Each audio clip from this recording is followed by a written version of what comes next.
Hello friends, in this video today we gonna discuss the VLW syllabus regarding English portion JK SSB VLW post का जो English का portion है वो हम discuss करेंगे।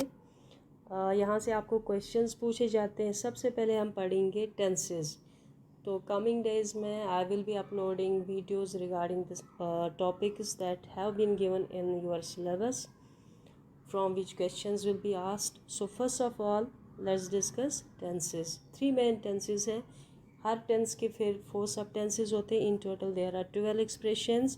So what are the rules, what are the tricks and what is the usage of the tenses? कहाँ पे कौन सा tense हमें यूज़ करना है ये हम इस टॉपिक के अंडर कवर करेंगे। नेक्स्ट टॉपिक जो है दैट इज़ नरेशन। तो यहाँ पर आप जान लें कि टेंसेस जो है that is very important topic. यूँ कहे it is backbone of the English grammar, क्योंकि टेंसेस जिसको आएगा नरेशन आना इसको बहुत ही आसान होगा।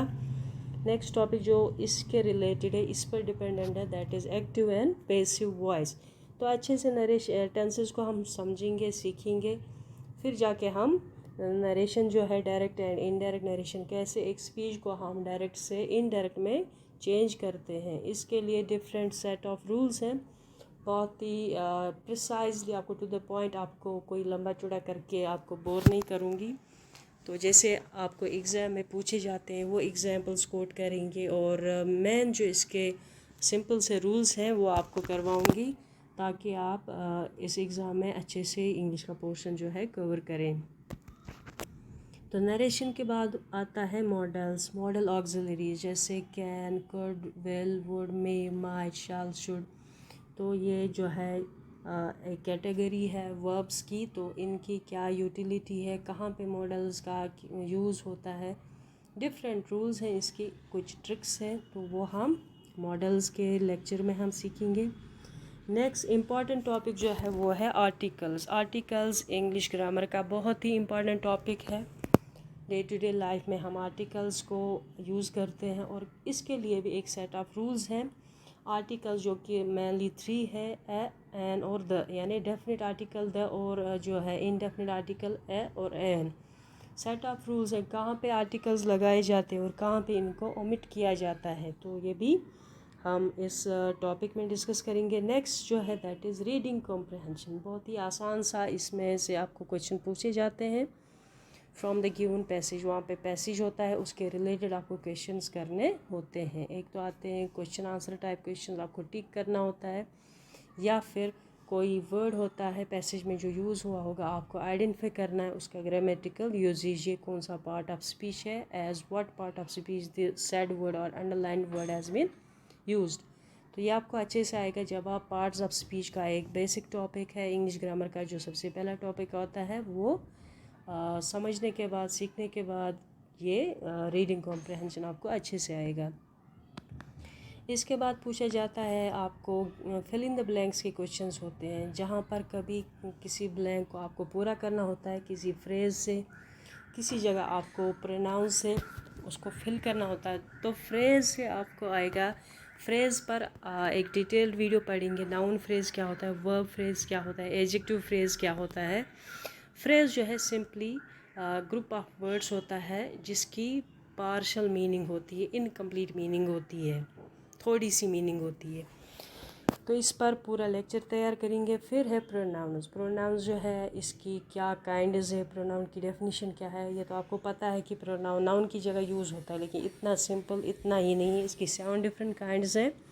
जब वो सारी 7 काइंड्स आपको आएंगे तब जाके आपको सही से प्रोनाउंस के रिलेटेड एक्सरसाइज करना आएगा। नेक्स्ट जो है दैट इज़ होमोनिम्स, या जिसको आप कहते हैं इंडिविजुअली होमोफोन्स एंड होमोग्राफ्स। वो वर्ड्स जिसकी स्पेलिंग सेम हो गया होमोग्राफ्स।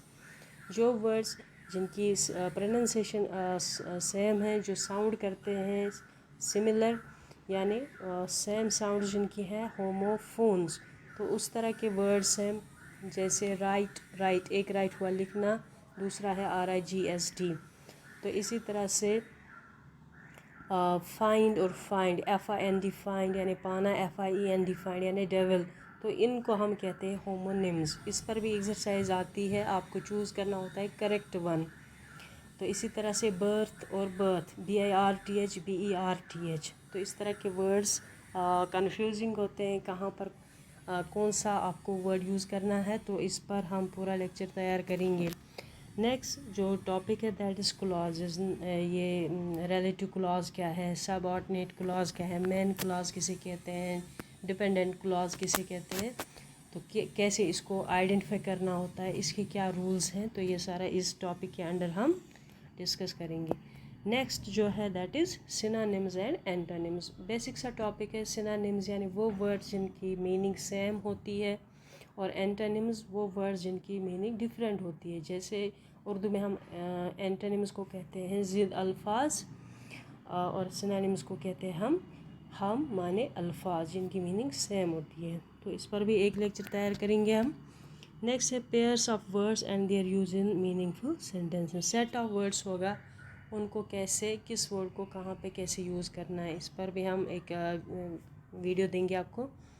नेक्स्ट जो क्वेश्चन आता है, बहुत ही आसान सा क्वेश्चन आता है, रीअरेंजिंग ऑफ जम्बल्ड सेंटेंसेस। वहाँ से सेंटेंस दो चार होते हैं, इनको ऑर्डर में आपको लाना होता है, यानी पहले किस सीक्वेंस उसका राइट करना होता है। या तो यह आएगा, या फिर जम्बल्ड वर्ड्स आते हैं, 5-6 वर्ड्स आते हैं इधर उधर करके, तो आपको उनको सेट करना है, एक मीनिंगफुल सेंटेंस में उनको प्रेजेंट करना है। या तो ऐसे क्वेश्चन आता है, या फिर 4-5 सेंटेंस आते हैं, तो आपको सीक्वेंशली उसको प्लेस करना होता है ऑर्डर के हिसाब से, मीनिंग के हिसाब से।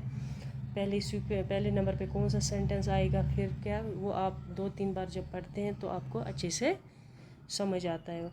तो नेक्स्ट है idioms and phrases. Idioms and phrases, इसमें हम डिस्कस करते हैं कुछ ऐसे मतलब सेट ऑफ वर्ड्स होते हैं जिनकी कलेक्टिव मीनिंग को देखा जाता है। जैसे I will quote an example here, break the ice. तो इसमें 3 वर्ड्स है, ब्रेक द आइस।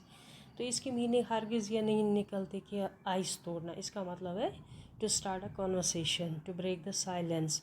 तो इस तरह से, जैसे बहुत ही कॉमन है एप्पल ऑफ वन's आई, आँखों का तारा होना, यानी बहुत ही प्यारा होना। जैसे उर्दू में मुहावरे होते हैं, तो इंग्लिश में ये इडियम्स एंड फ्रेजेस होते हैं, तो इनकी स्पेशल मीनिंग होती है।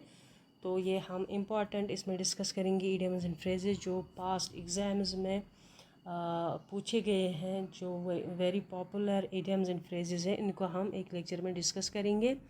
नेक्स्ट टॉपिक है वो है यूजेस ऑफ प्रीपोजिशंस। प्रीपोजिशन जो है it is 7th part of parts of speech जो फंडामेंटल टॉपिक है इंग्लिश ग्रामर का। 8 पार्ट ऑफ स्पीच है, पार्ट्स ऑफ स्पीच है, नाउन से लेकर इंटरजेक्शन तक। तो प्रीपोजिशन 7वीं पोजीशन पर आता है। प्रीपोजिशन ये वर्ड जो है जिसको पोजीशन किया जाता है, प्लेस किया जाता है बिफोर अ नाउन और pronoun, it shows relation with rest part of the sentence. Prepositions के भी डायरेक्शन दिखाते हैं, कभी टाइम का पता चलता है प्रीपोजिशन से। तो पूरा इस पर डिस्कस करेंगे। जब आपको काइंड्स ऑफ प्रीपोजिशंस सारी काइंड्स इसकी पता चलेंगे, फिर आपको इनकी यूजेज जो है वो पता चलेगी। जैसे कॉमन प्रीपोजिशंस है in, at, on, of, under, over, from, since. तो ये पूरे प्रीपोजिशंस जो है इस पर एक कंप्लीट आपको लेक्चर मिलेगा इंशाल्लाह। नेक्स्ट जो है एक्टिव एंड पैसिव वॉइस। ये तो बहुत ही लंबा चौड़ा ये जो टॉपिक है, हम इसमें तीनों टेंसेस इसको कवर करने हैं। इसमें present tense, past tense, future tense, हर टेंस की फिर 4 सब टेंसेस है, indefinite, continuous, perfect and perfect continuous. हर टेंस को आपको सीखना है, एक्टिव से हमें पैसिव में कैसे कन्वर्ट करना है। तो एग्जांपल के तौर पर आपको समझाने के लिए एक सिंपल सा एग्जांपल देते हैं कि एक्टिव एंड पैसिव वॉइस का आइडिया आएगा आपको। आई राइट अ लेटर, मैं एक चिट्ठी लिखता हूँ, तो ये हो गया एक्टिव वॉइस। जैसे नॉर्मल वे में हम बात करते हैं, या आप सेंटेंस इस तरह के जो मैक्सिमम सेंटेंस होते हैं आपकी कन्वर्सेशन में, आपकी स्पीच में, या आपकी टेक्स्ट में, मेजॉरिटी ऑफ सेंटेंस 90% या मोर देन 95% आपका टेक्स्ट जो है वो एक्टिव वॉइस में होता है। पैसिव वॉइस बीच बीच में लिखा जाता है, यूज़ किया जाता है। मोस्टली हम यूज़ करते हैं नॉर्मल वे में active voice. I eat food, I sing a song. तो इस तरह के जो सेंटेंसेस है they are called as active voices. तो इनकी वॉइस हमें चेंज करनी होती है, इनका हमें ऑर्डर बदलना होता है। आई ईट फूड, मैं खाना खाता हूँ, इसमें आई जो है सब्जेक्ट, फूड है इसमें ऑब्जेक्ट, ईट जो है वर्ब यानी काम। तो तो इसका वर्ड ऑर्डर जो आएगा दैट इज़ SVO, पहले सब्जेक्ट फिर इसके बाद वर्ब फिर इसके बाद ओ यानी ऑब्जेक्ट SVO। तो ये पहचान होती है, आइडेंटिफिकेशन होती है एक्टिव वॉइस की कि पहले सब्जेक्ट आता है नाउन या प्रोनाउन, फिर उसका वर्ब एक्शन वर्ब, फिर ऑब्जेक्ट जिस पे काम किया गया होता है, that is called as active voice. तो इस तरह के सेंटेंस को हम कन्वर्ट करते हैं फिर पैसिव वॉइस में। कैसे होगा पैसिव वॉइस में? ओ को हम एस की जगह लाते हैं, यानी सब्जेक्ट ऑब्जेक्ट की जगह लेता है और ऑब्जेक्ट सब्जेक्ट की जगह लेता है, तो ये बन जाता है पैसिव वॉइस।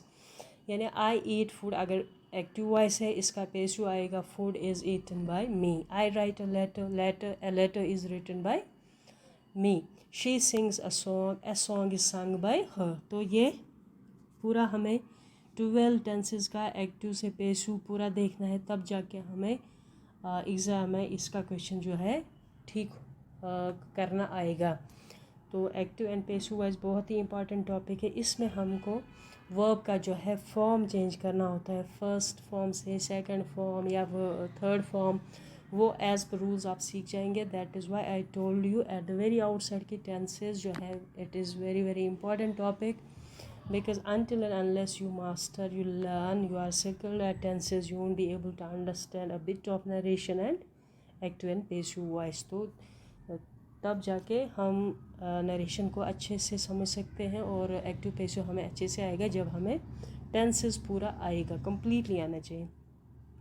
तो बहुत ही आसान तरीके से आपको पढ़ाया जाएगा, you need not worry. Next जो टॉपिक है जिसके रिलेटेड क्वेश्चंस होते हैं, बहुत ही आसान टॉपिक है एरर स्पॉटिंग। सेंटेंस में कोई वर्ड गलत होगा, किसी स्पेलिंग मिस्टेक होगी या इसमें ग्रामेटिकल यूजेज गलत होता है, तो कोई सेंटेंस या तो वर्ब इसका गलत होगा, सिंगुलर वर्ब आएगा या फिर वहाँ पे दिया गया होगा एडवर्ब या एडजेक्टिव, तो आपको इसको ठीक करना होता है, ठीक नहीं करना, आपको जस्ट आपको स्पॉट करना है एरर कहाँ पर गलती है, किस पार्ट ऑफ द सेंटेंस में आपको एरर नज़र आता है, उसको स्पॉट करना है, देखना है।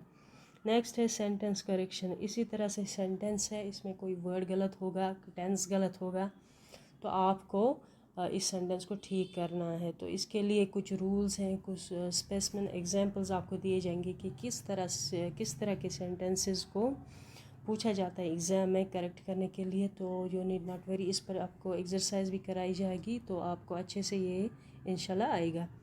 लास्ट वन है that is spellings correction. Confusing words होते हैं तो उनकी स्पेलिंग ठीक भी होती है, कोई स्पेलिंग गलत दी गई होती है, तो आपको सही वाली जो स्पेलिंग है वो वाला वर्ड आपको ठीक करना है, उसको चूज़ करना है। तो that is all about the syllabus of VLW post. बहुत ही आसान सा सिलेबस है। So if you are yet to subscribe to my channel, please subscribe and press the bell icon so that you will be updated and notified regarding the videos of the syllabus. Thank you very much.